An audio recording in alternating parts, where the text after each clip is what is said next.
The harbor at Vel Oreth had never been quiet. 17,000 years of continuous occupation had made it loud with commerce, with bureaucracy, with the low industrial hum of a civilization that had forgotten what fear tasted like. At any given hour, the sensor arrays above its orbital berths cataloged hundreds of docking transactions, maintenance rotations, and supply transfers.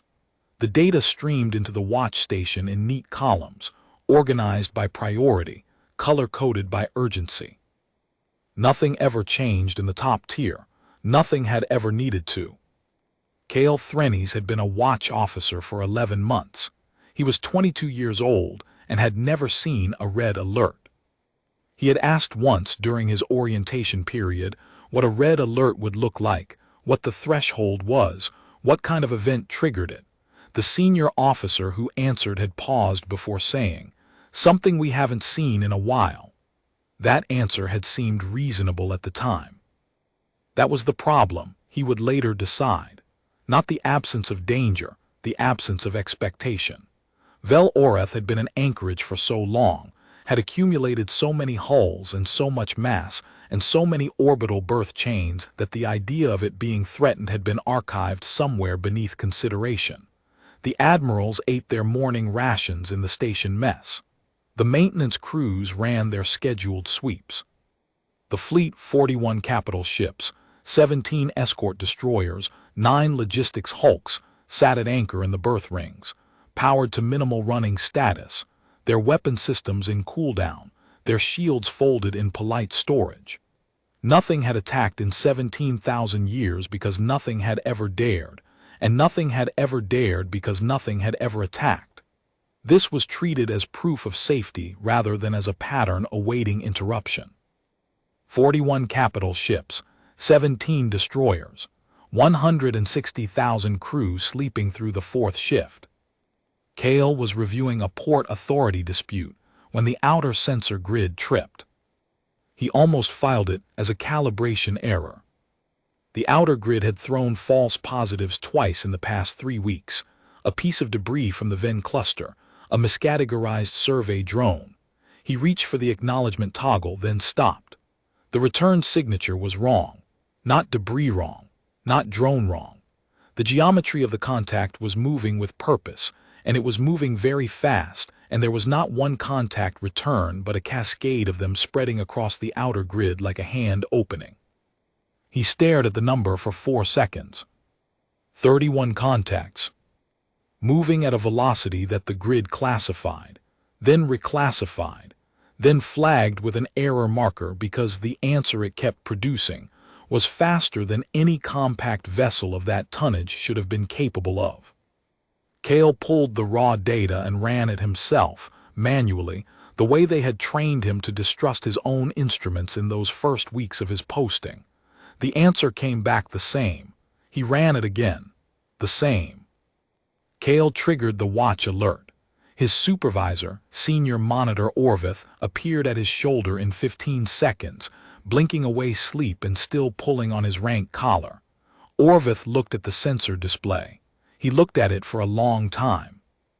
"Pull the classification," Orveth said. Cale pulled it. The system matched the hull geometry against its registry catalog, 1,800 entries of known vessel types from 63 recognized spacefaring cultures. The matches came back at 37% confidence, 41-44. The system kept recalibrating because the hulls did not match any entry cleanly.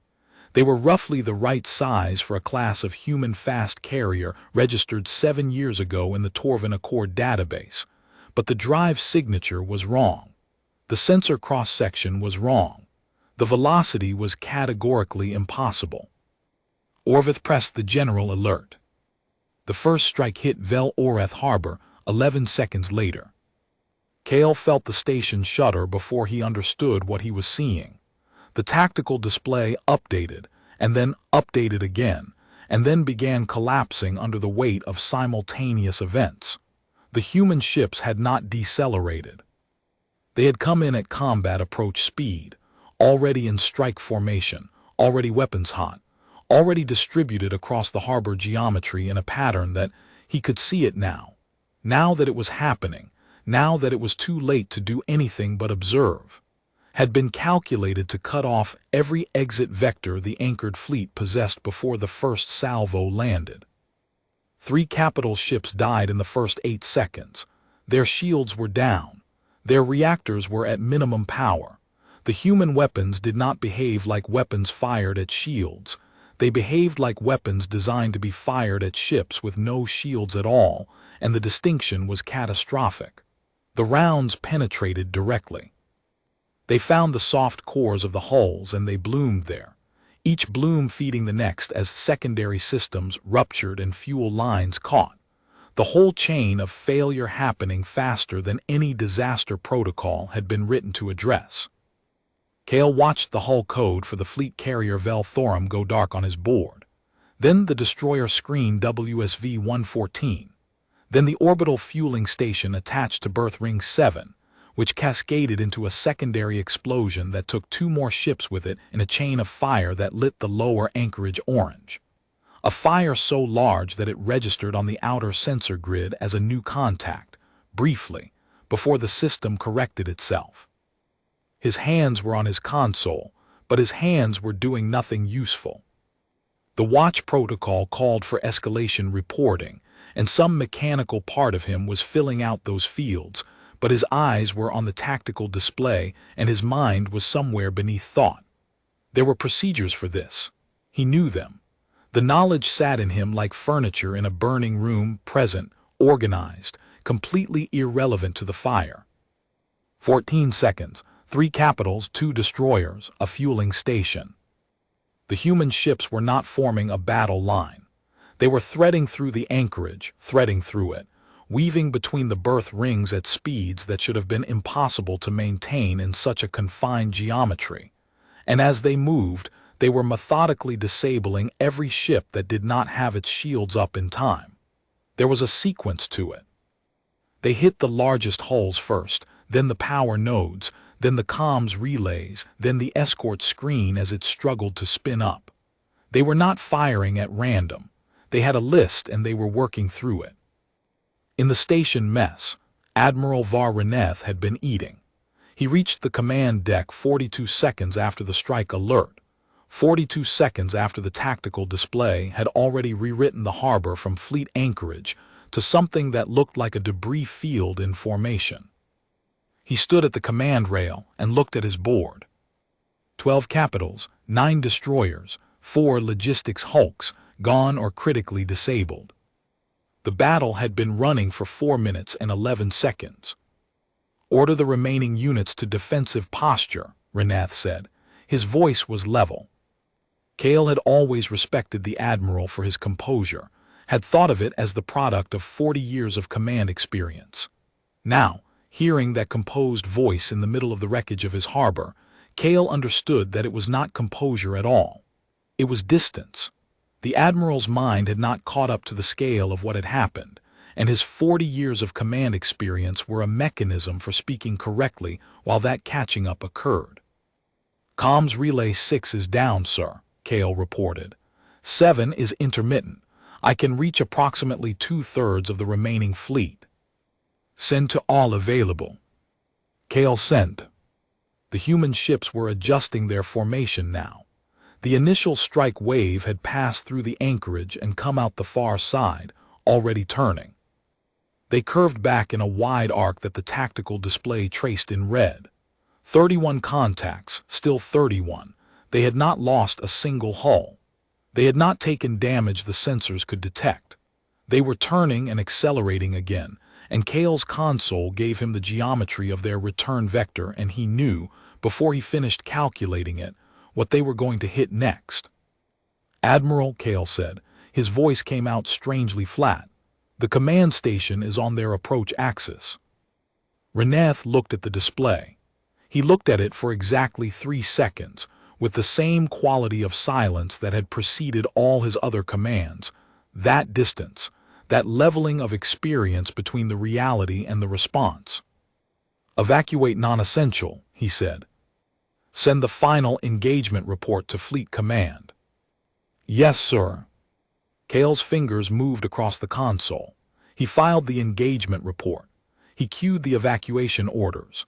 He documented what he had seen in the sensor logs with the kind of clinical precision that watch officers were trained to maintain in crisis, and he noticed that his precision was real. His hands were steady, his notations were accurate, his timestamps were correct, and he could not reconcile this steadiness with what was on the tactical display. The report he was filing described the loss of 23 capital ships in less than 7 minutes. 23. Not damaged, not neutralized, gone.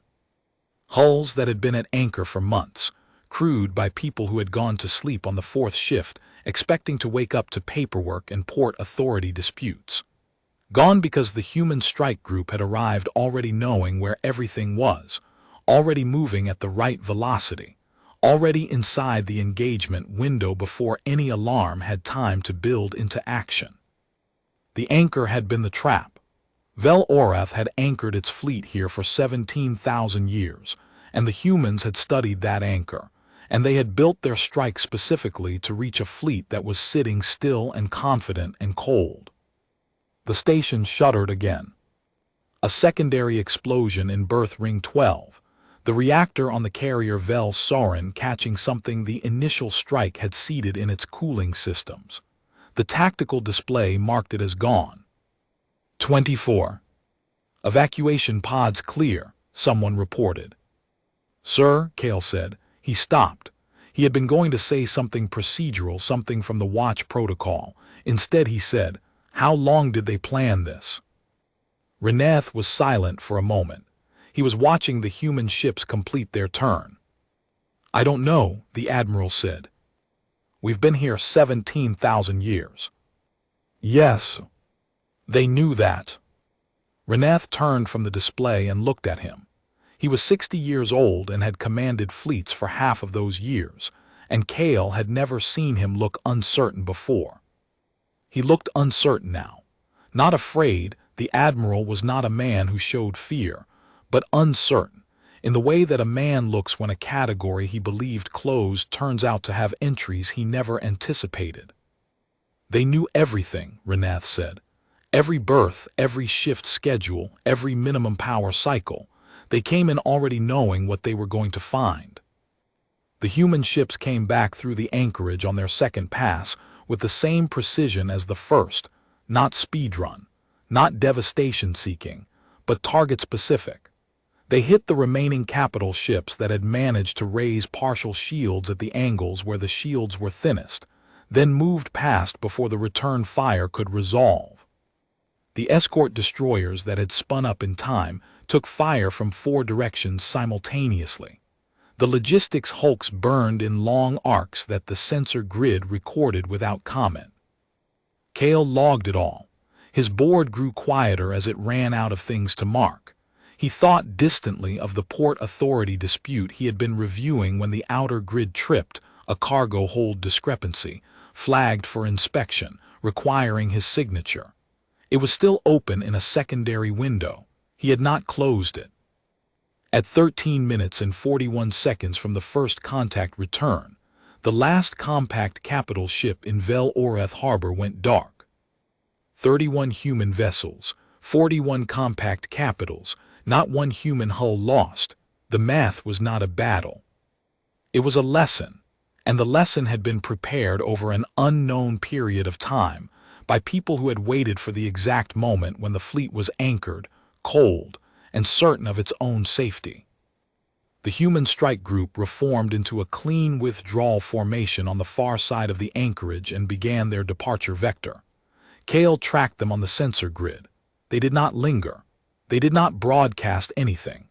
They simply left at the same impossible speed at which they had arrived, their hulls undamaged, their formation unbroken. 31 contacts, then 20 beyond the outer grid, then 10, then gone, absorbed by the dark between stars as cleanly as if they had never been there at all, except for the 41 dead hulls they left behind. At the sensor station, in the sudden quiet, the watch logs continued their mechanical recording. Cale sat at his console and looked at his board. The complacency was gone now. He could feel where it had been, a warm weight that he had not known was there until it was removed, like a blanket stripped away in a cold room. In its place was something different, something he had no previous category for. The harbor that had not changed in 17,000 years had changed in 14 minutes, and it would not change back. He wrote the last entry in his watch log with his hand steady and his mind very clear. The human strike group had demonstrated that Vel Orath was not an anchorage. It was a target, that every fleet at rest was a fleet already losing. That complacency was not a posture, it was an invitation, and the humans had accepted it without announcement, without warning.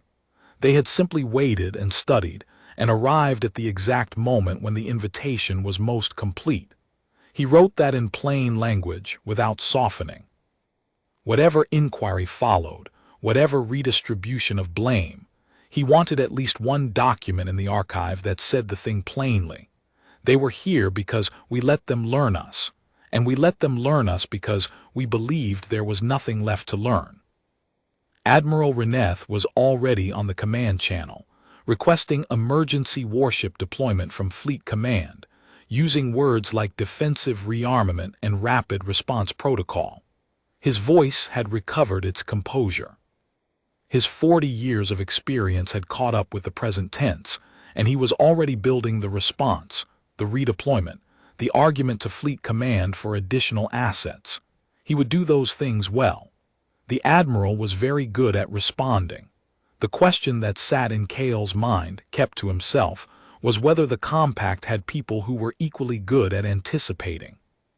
Cale listened to the Admiral's words and filed his final report and thought about the human ships as they disappeared from the outer sensor grid. 31 contacts, moving at velocity already beyond tracking range. They had known. They had planned. They had arrived prepared for a fleet that had forgotten what preparation meant, and they had left without ceremony, their work complete, their hulls whole. He made a note in his personal log, a single line beneath the formal watch entry. They came for what we left unguarded, and what we left unguarded was everything. The harbor hummed around him, quieter now and colder, and far more honest than it had ever been before.